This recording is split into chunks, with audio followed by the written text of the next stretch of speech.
Okay, turn with me, if you will, in your Bibles to Genesis chapter 11. Genesis chapter 11, we're continuing in the study of Genesis. This is lesson number 6. We're going to be looking at Genesis chapter 11 and Genesis chapter 12 today. These are two chapters that I really enjoy.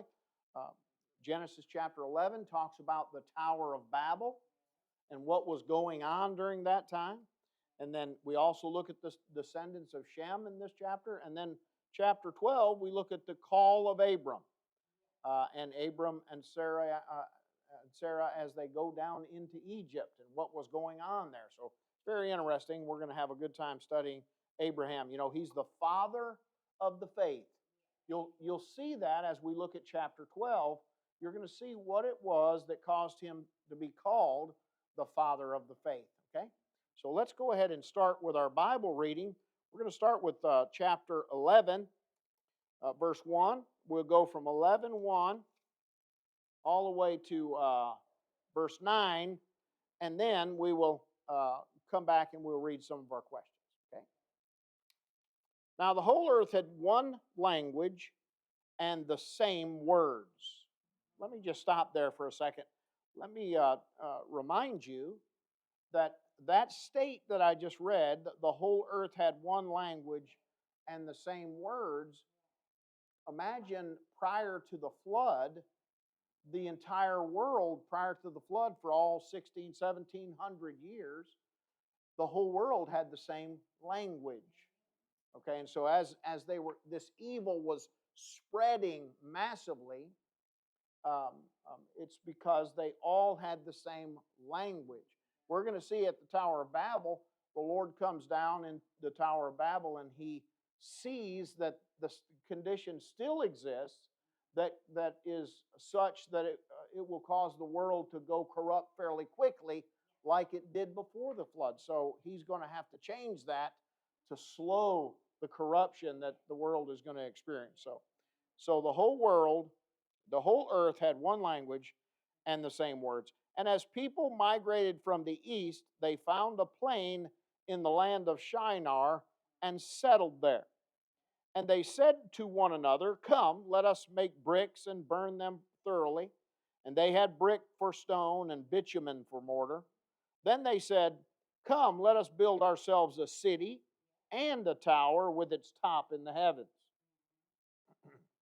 And let us make a name for ourselves, lest we be dispersed over the face of the whole earth." Remember, that's what God's plan was, that they would be dispersed over the whole earth and that they would populate the world. But they're changing the command that God had given them by staying in that one place. And the Lord came down to see the city and the tower which the children of man had built. And the Lord said, "Behold, they are one people, and they have all one language, and this is only the beginning of what they will do. And nothing that they purpose to do will now be impossible for them. Come, let us go down and there confuse their language, so that they may not understand one another's speech."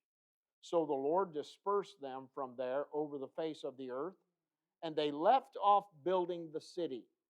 Therefore, its name was called Babel, because there the Lord confused the language of all the earth, and from there the Lord dispersed them over the face of the earth.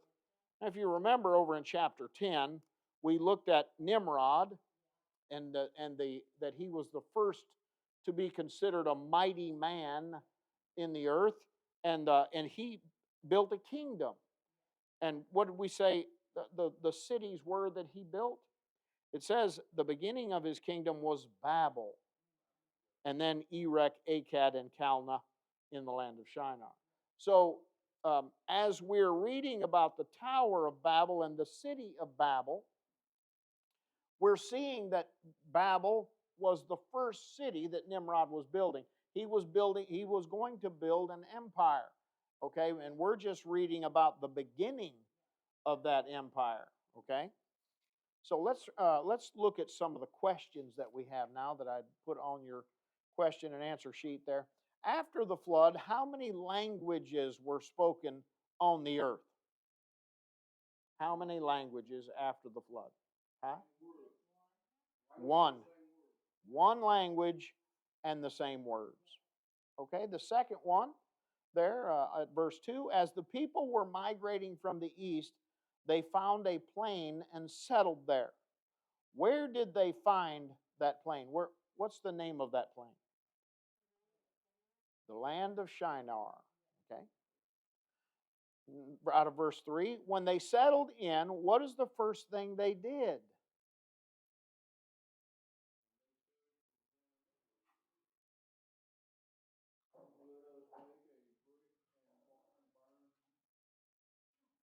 Okay, so he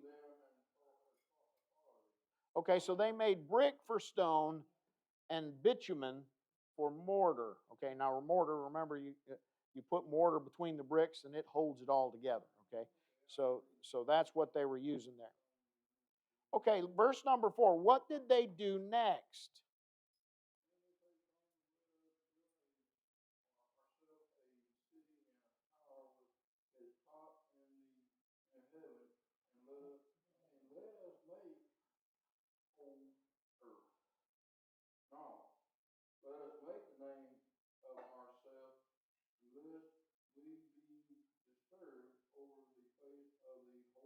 Okay, so it says they began building for themselves a city and a tower.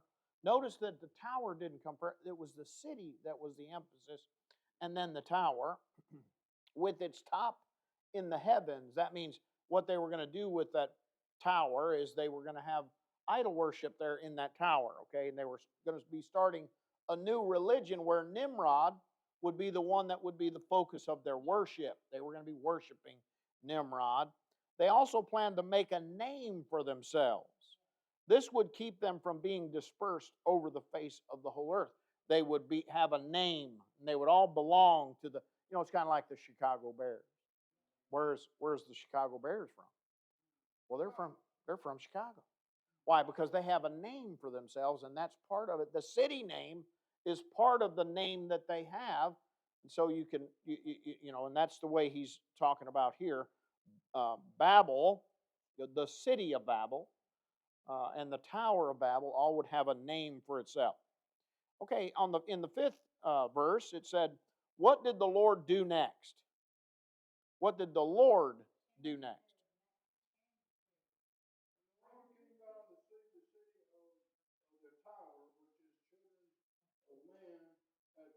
Okay, so the Lord came down. So they're building the city, they're building the tower, and then the Lord comes down to see the tower, see what they're doing. Okay, and then verse 6 says, "What did the Lord find when he came down and saw the city and the people?" What did he find? That's out of verse 6.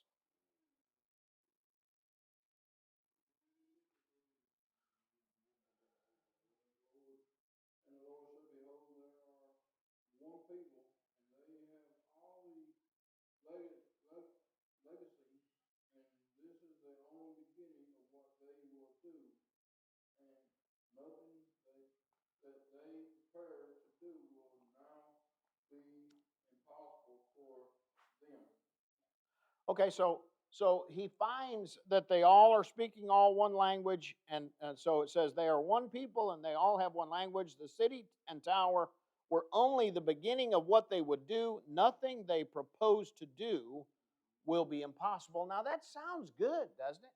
I mean, they're going to be able to do anything. If they can all communicate with each other, nothing that they propose to do will be impossible with everybody's minds working together. So why would that be a bad thing? Why would that be a bad thing? Because we're all sinners. And we all, just like before the flood, they all continued to do evil continually.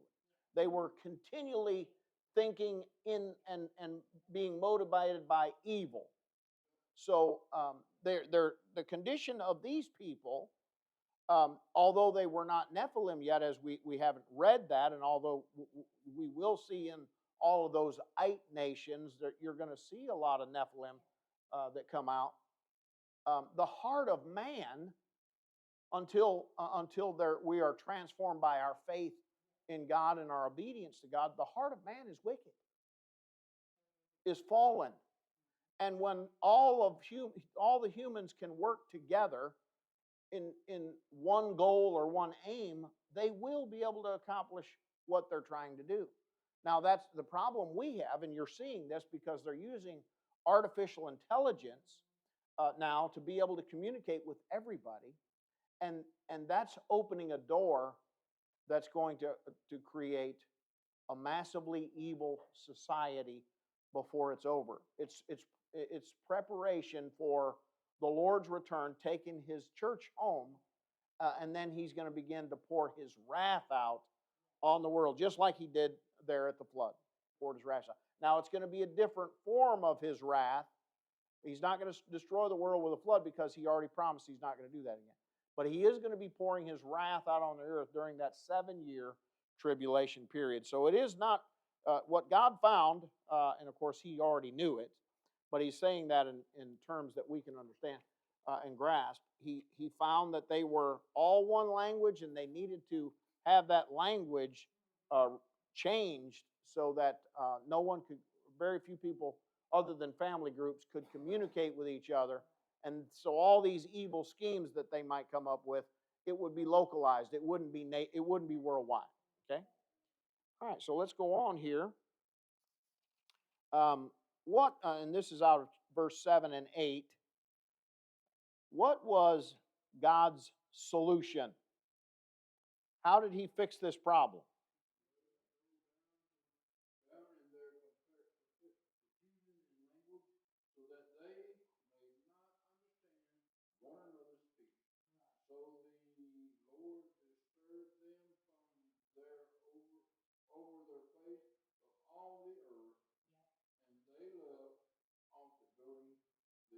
There you go. So the Lord confused their language so they would not understand each other's speech.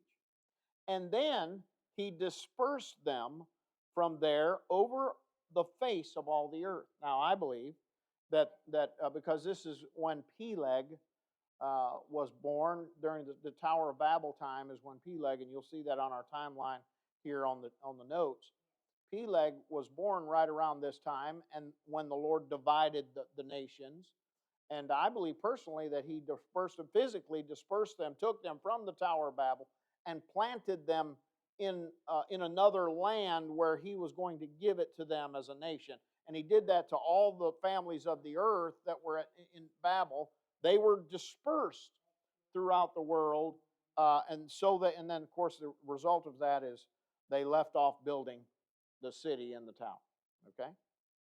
Now verse 9. Why was that city called Babel?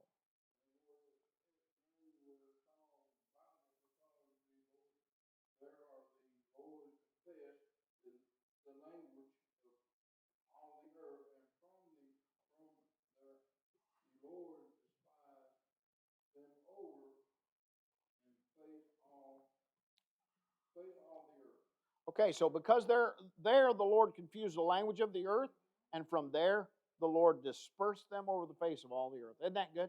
So that's why it was Babel, and that's why we say today, why are you babbling? You're speaking language. What's coming out of your mouth, I'm not understanding. That's babbling. Okay, and that's what was happening there. And so the Lord confused their language. That solved the problem, at least temporarily, because now man is going to continually seek to learn the other languages of the world and learn and to develop a technology that eventually is going to overcome the language, the changing of all the languages. And that's what they're trying to do now. Okay, so let's look at chapter 11, verses 10 through 26. This is Shem's descendants. And if you'll look in the back of your notes, I give you this chart again. I made a copy of that chart that I had given you before because it also lists the descendants of Shem. So the bottom half of this chart lists the Noah's descendants to Abraham or Abram, and you're going to see how that the one right below Noah is Shem.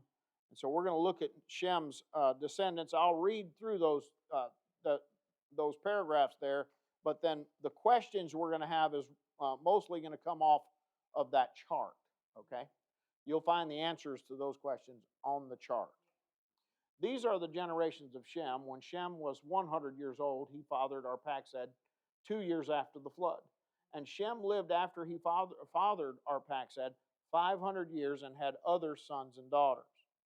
When Arphaxad had lived 35 years, he fathered Shelah, and Arphaxad lived after he fathered Shelah 403 years and had other sons and daughters. When Shelah had lived 30 years, he fathered Eber, and Shelah lived after he fathered Eber 403 years and had other sons and daughters.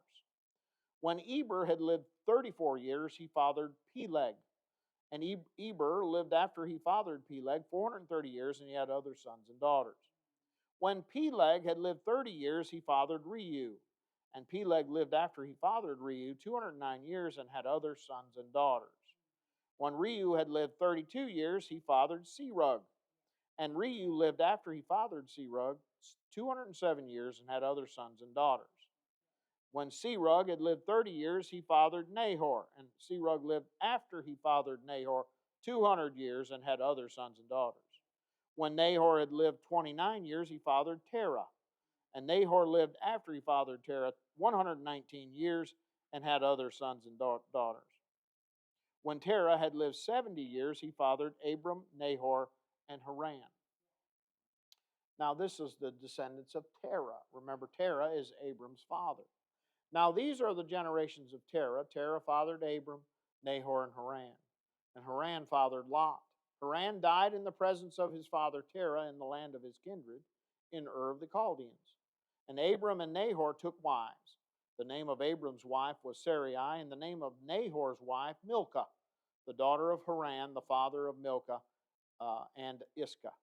Now Sarai was barren; she had no children. Now let's look at our questions here, starting that first question under that says 10-26. It says, how many generations after Noah to Abram? How many generations?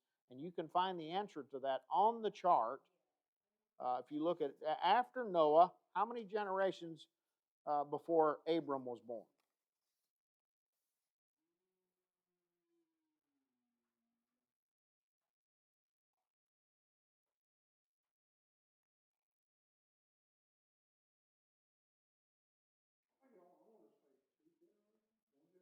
No. Dear, you know?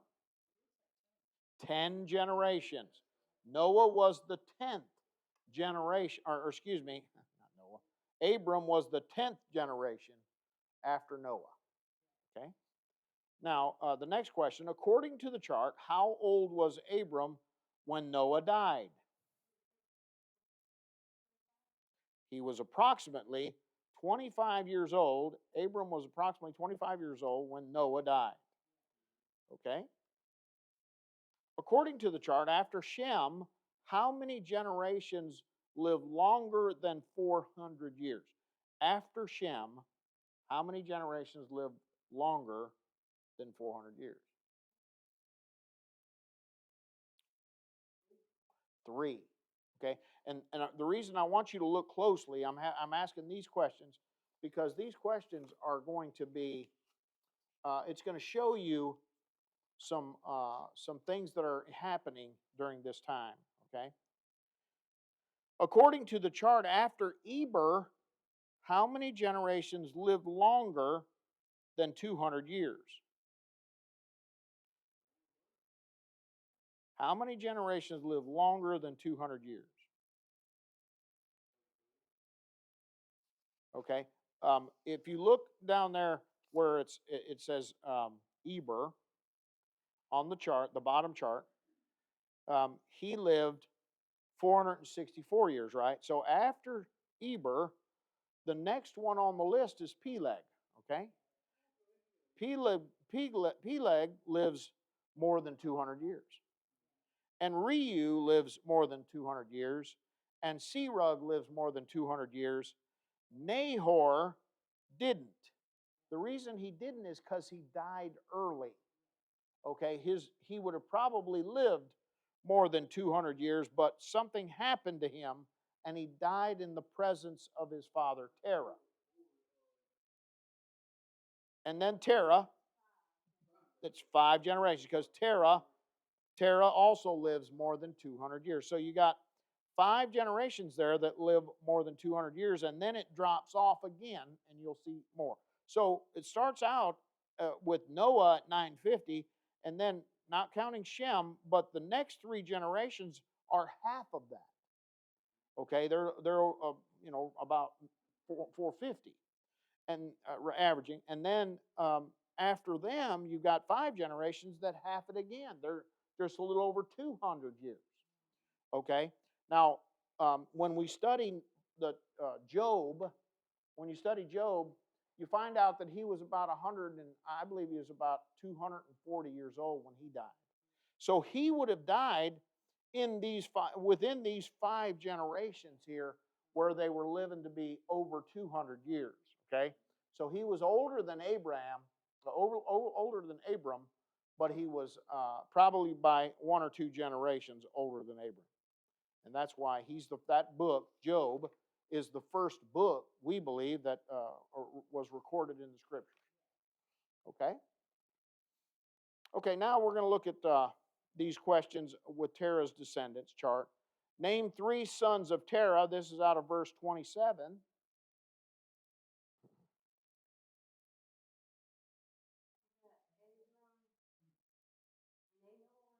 Mhm. And Haran. Abram, Nahor, and Haran. One of them is going to die in the presence of his father. So you'll see that we already read it. It's going to be Haran that dies in the presence of his father. That leaves Abram and Nahor. Okay? Now we're going to see some interesting information here as we go.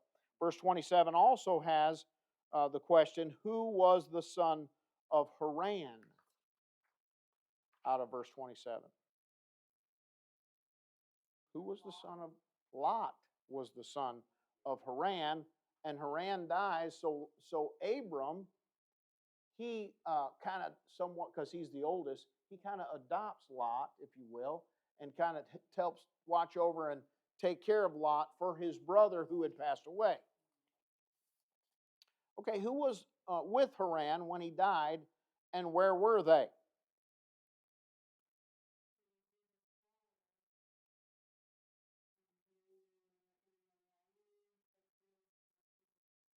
Yeah, in the land of his kindred. Now, where was the land of his kindred or his nativity, as Lori said? It's in Ur of the Chaldees. So that's where Haran dies, in Ur. Before they get the call to leave there. Okay. Now, verse 31, where when Terah left Ur, who did he take with him? He took Abram, Lot, and Sarai, his daughter-in-law. Now, notice that it says Sarai, his daughter-in-law. You know what's interesting about that? Sarai is also his daughter. But they don't call Sarai his daughter. They call her his daughter-in-law. Remember, the neat thing, you find this over in chapter 20, when he goes down into Egypt, and Pharaoh, he tells Sarai, don't tell him that you're my wife, tell him that you're my sister. Well, that wasn't a lie, because it describes it there. She was the father. Sarai had the same father. Terah was her father, just like Abraham, but had a different mother. Now, there's a 10-year span between them. Sarai was 10 years younger. So it might have been that his mom died, and then Terah married again, and then that second wife had Sarai. I don't know how that, or he might have had multiple wives. It doesn't say in the text. It just says that they had a different mother. But I thought it was very interesting that they called her the daughter-in-law instead of the daughter. You notice how they never list the daughters in these lists. They only list the sons, except this situation where that Sarai, as Abram's wife, was an important figure. And so that's why they're continually mentioning Sarai as his wife, or Terah's daughter-in-law. Okay? Now in verse 31, when they left Ur, what was their destination? They were heading out to go to the land of Canaan. Why? Because God had come to Abram and told him he wanted him to come to the land of Canaan. So Terah, he gathers up um, some of his family, but not all. Now, who doesn't go with them? Who doesn't go with them when they, now that's not the question on the paper. Who doesn't go with them when they leave Ur?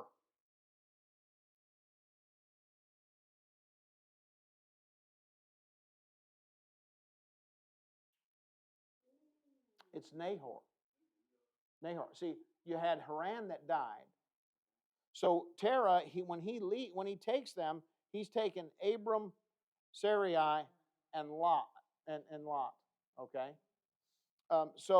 But you don't hear anything about Nahor. So Nahor stayed in Ur.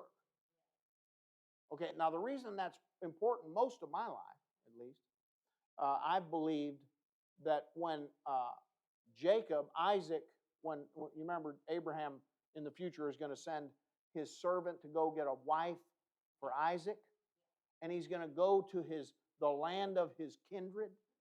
See, I thought he was going up to Haran, where Terah settled. But he wasn't going up to Haran where Terah settled. He was going back to Ur.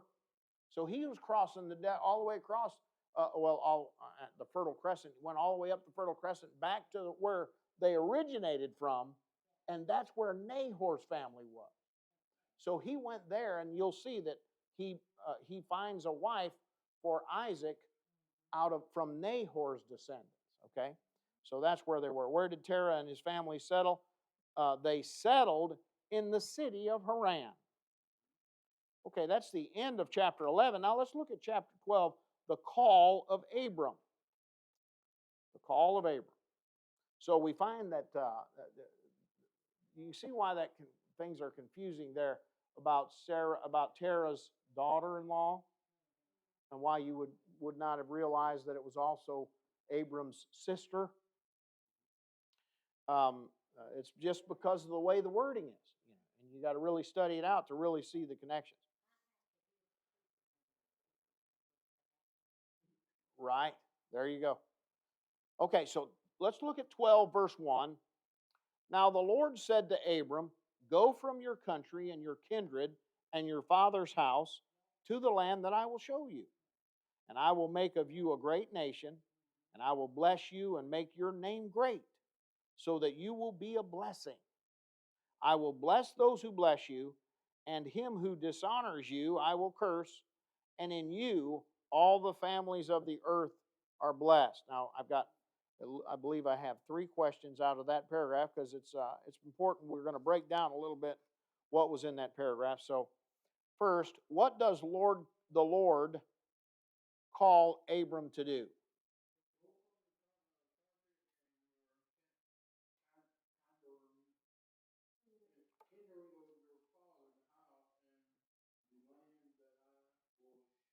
Yeah, he says, go from your country and your kindred, so your country, and then your family, that's your kindred.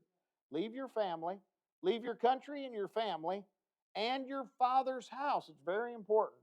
So, his father's house, who was all the people in the father's house?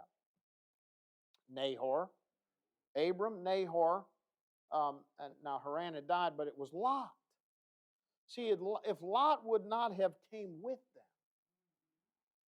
he would not have gotten, down there in Sodom and Gomorrah and got sucked in to all that wickedness down there. He would have stayed over in Ur, and he could have done well and wouldn't have lost most of his family and most of his wealth and everything, because when the city of the plains was destroyed by God, all of Lot's possessions, other than his 2 daughters and his wife, everything was destroyed. He lost it all just because he decided to go down there and stay in a wicked city and tolerate the wickedness. Okay? All right, number 2. What does the Lord promise Abram? What does he promise him? I will make of you, and I'll just read this one because we've already read it once. I will make of you a great nation, and I will bless you, and I will make your name great, so that you will be a blessing. In you, all the families of the earth shall be blessed. Now, think about that. I like that part there where he says, I will make your name great. All throughout the world, Abraham is a great name.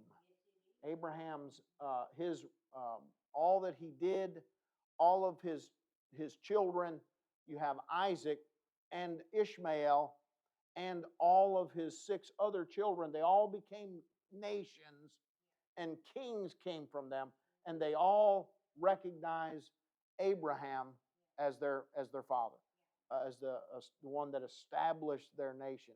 Abraham's has a great name. Okay, the Lord definitely did that. So that you will be a blessing, he says. In you, all the families of the earth shall be blessed, and we know that that means that Jesus is coming, and he is going to send salvation out to the world. He's a descendant of Abraham, and all the world is blessed because of salvation that went out through Jesus. All right, and then number 3 there, who does God say will be blessed and who will be cursed?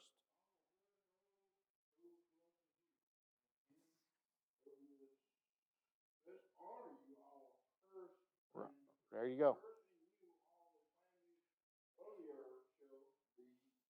Right, so it says, I will bless those who bless you, and him who dishonors you, I will curse. That's very important because Israel right now is in war. They're fighting their enemies, and you see how the world is rising up against the people of Israel. You see that all around there's this anti-Semitism. Okay, is being promoted. The hatred of Israel, the hatred of the Jews, that where even in our own country, people are acting like it's okay to discriminate against and to attack Jews and those that are from Israel. So this is what's happening, and it's not a surprise. But guess what? You won't be blessed if you go against Israel and against their people. Now, let me tell you this. That doesn't mean that what Israel does is good. I'm not saying that the things that Israel does as a nation are good things. Okay? That's not what the Lord's saying here. He's saying it doesn't matter what Israel does. It doesn't matter what we as people of the world, we will be blessed if we bless Israel. And we will be cursed if we curse Israel. That's the bottom line. It doesn't matter what Israel's doing. They're doing wrong stuff sometimes. But our blessing hinges on whether we bless them. Okay? That's very important. Not on what they do. Okay? Because why do I say that they aren't going to always do the right thing? Well, it's because they didn't receive their Messiah. They killed him. Okay, so they're still in rebellion against God. So that means they're not going to be doing the right thing sometimes. But it doesn't matter. We still want to be blessed by God by supporting Israel.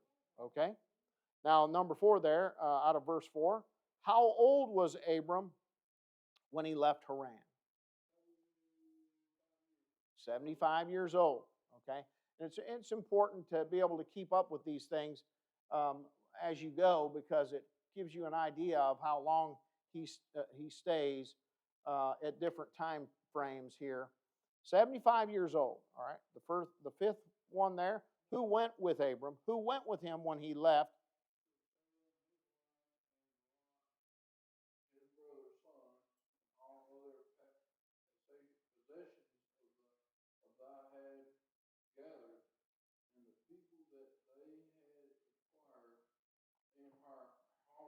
In Haran. That's right. So Lot. So Abram takes Lot, Sarai, his wife, all their possessions, and the people they had acquired in Haran. Okay, so he took a lot of people with it. Okay, and then verse 6. So he's a very wealthy man as he leaves Haran and he goes down into the land of Canaan. Yeah, what you do, you got to remember during that time, we don't have nation states. Okay? We don't have governments and police officers and civil society. We have a bunch of people where might makes right. Okay? So if you are a individual or you have a small family and you're in a region of the world that has a lot of powerful people, what they did in that day is they would capture people and enslave them, make them their slaves. So what you would do if you didn't want to be captured, killed, or enslaved, you would sell yourself, or that more or less indentured servitude.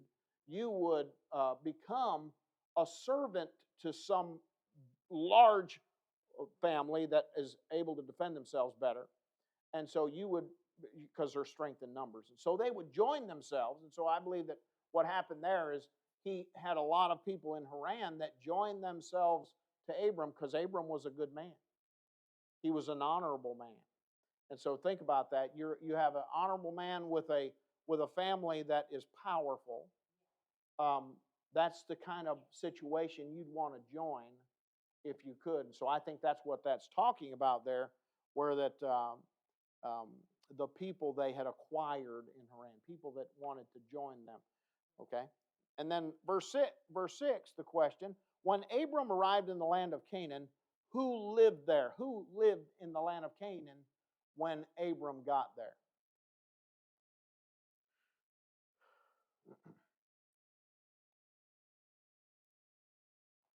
This comes out of verse 6 of chapter 12.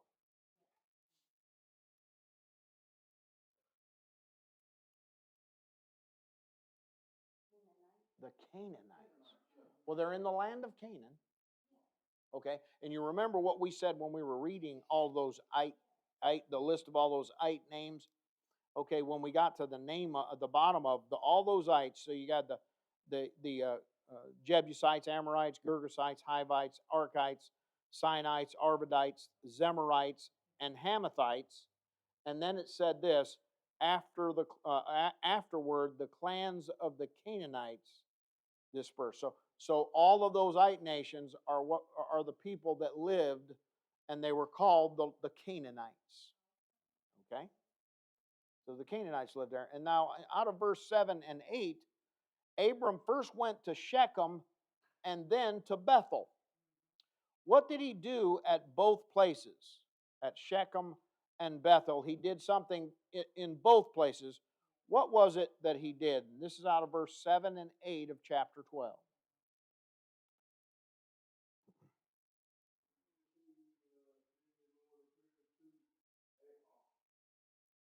He pitches his tent in both places, but then he does something in both of those places.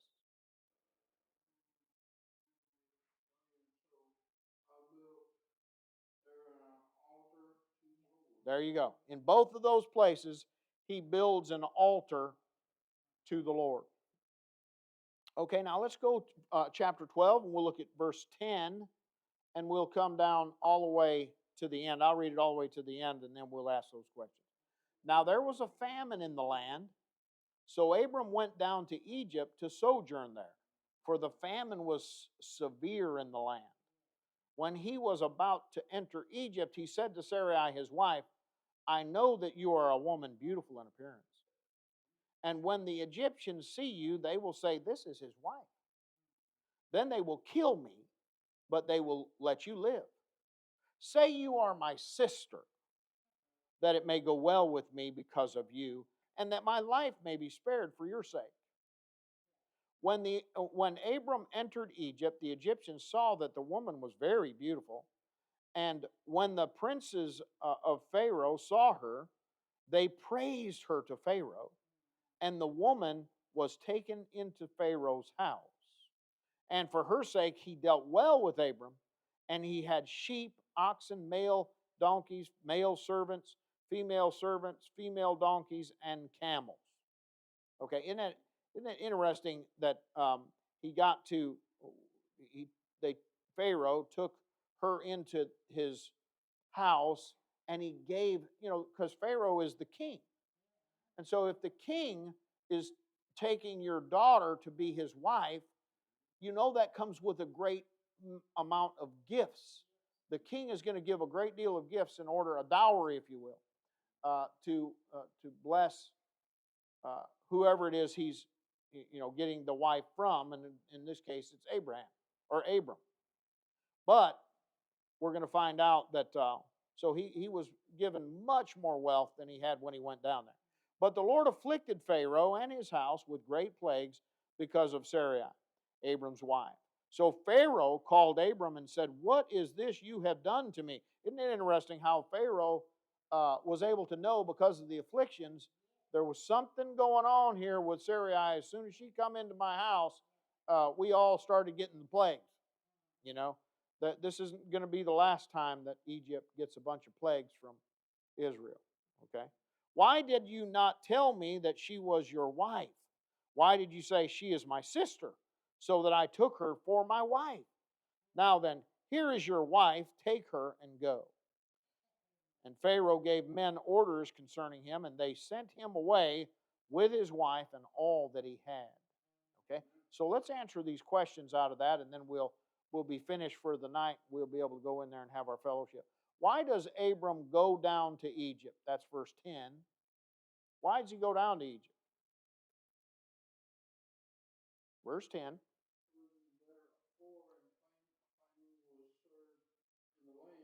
There was a famine in the land. Yep, so what's that mean, a famine? Well, there's not any water. And so the grass is not growing.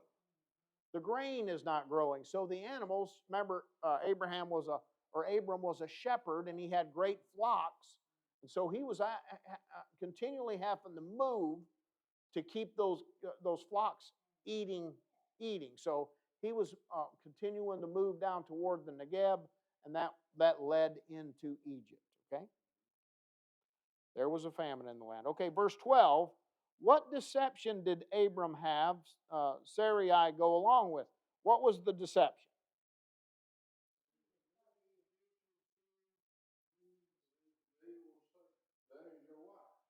Yeah, so he's tricking them. She is his wife, but she is his sister, and so he's saying we're not gonna let him know you're my wife. We're just gonna claim that you're my sister, so that we're not lying. But in truth, he was lying, because half of a truth is a lie. As a whole lie. Okay, and then verse 12. You think about that. This guy, he's going down. It's a big scam. In a way, Abram scammed Pharaoh, and Pharaoh gave him a great deal of wealth for his wife, and then he found out he had been scammed, and he gives his wife back to him, but he's already given all the possessions, so Abram's made out like a bandit. Okay, it's a sad deal. It's not a good testimony for Abram in this situation. I would suggest that if you do that, it's a sin. Okay? Now, this also reminds me of the verse in Romans 8:28. God works all things for good, the ones that love him and the ones that are called according to his purpose. Abram loved the Lord, and he was called by the Lord. Okay? Now, he did a wrong thing, but God still worked it out for him. Okay? Okay, let's go on. Verse 13. Why was Sarai taken into Pharaoh's house? Out of verse 13.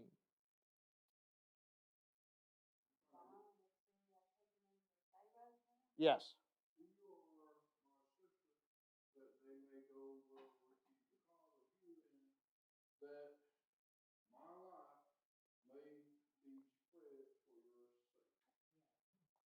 Because she was beautiful, and she went into Pharaoh's house to become his wife. That's out of verse 13. Now let's look at verse 16. What gifts did Pharaoh give Abram for his wife? What were the gifts?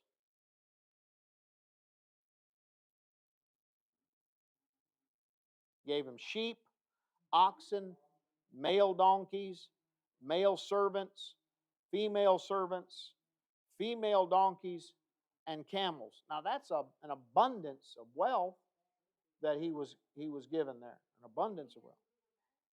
And then he gave her back, but he didn't take any of the things that he gave him. He didn't take that back. He kept it. Okay. Now, and remember this too, that eventually Hagar, Sarai is going to give Hagar to Abram to wife, so that Hagar can have a child, because Sarah hadn't been able to conceive a child. Okay, and Hagar, where did Hagar come from? She came from this gift of servants that came out of Egypt. She was one of the servants that was given to as one of Sarai's servants out of this giant gift that Abram was given down in Egypt. Okay, now in verse 17, what did the Lord do to Pharaoh because of Sarai? What did the Lord do to Pharaoh?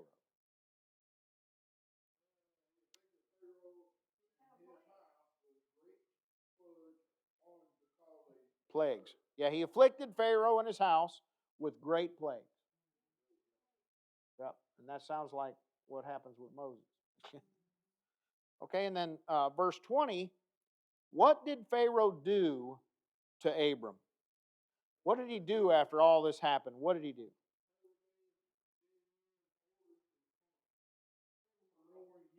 Yep.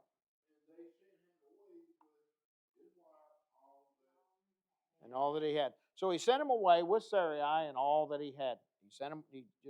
He had, and he actually says gave men orders to take him out of here, get him out of our country. So okay, that is our. The question is, did he do that because of the plagues?